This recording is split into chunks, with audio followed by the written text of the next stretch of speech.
یو وړوکي کلي کې دوه ورونه اوسېدل. دواړه د یوې مور اولاد وو، خو طبیعت یو بل نه ډېر مختلف وو.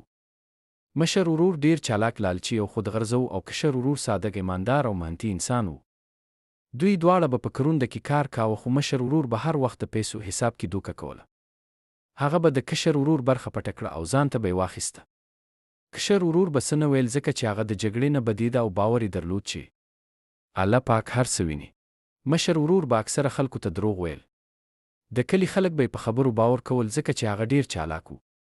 خو د کلي ځینې مشران به ویل دا سړی ډېر زیات لالچي دی، یوه ورځ به خپله چالاکي ورته وبال شي.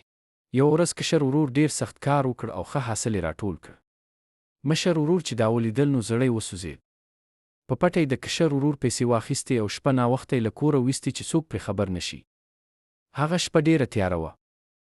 مشر ورور د پیسو کڅوړه په لاس کې نیولې وه او په ځنګل کې روان و.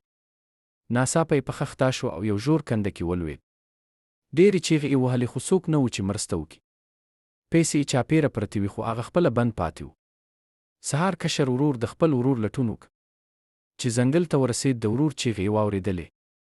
که څه هم ورور یې ډېر ظلم ورسره کړی و، خو بیا هم زړی یې نرم شو. رسۍ یې واچوله او مشر ورور یې له کندې راویست. مشر ورور ژړل، سترګې یې له شرمه ښکته وې. هغه وویل وروره، ما تا سره ډېر ظلم کړی دی. زما چالاکي زما د تباهۍ سبب شوه، ما وبخه. کشر ورور ویل ما تا بخلی دی، خو دا یاد وساته چې دروغ او لالچ انسان نه بچ کوي. کله چې دوی کلي ته راستون شول، د کلي خلکو ټولې خبرې واورېدې. هغوی پوه شول چې کشر ورور رښتینی او ایماندار انسان دی. له هماغې ورځې وروسته مشر ورور بدل شو، رښتیا یې ویل پیل کړل او د خلکو حق یې ورکول شروع کړل. کلی بیا آرام شو. خلک به خپلو بچو ته دا کیسه کوله چې چالاکي تل کامیابي نه راولي، خو ایمانداري انسان سرلوړی کوي.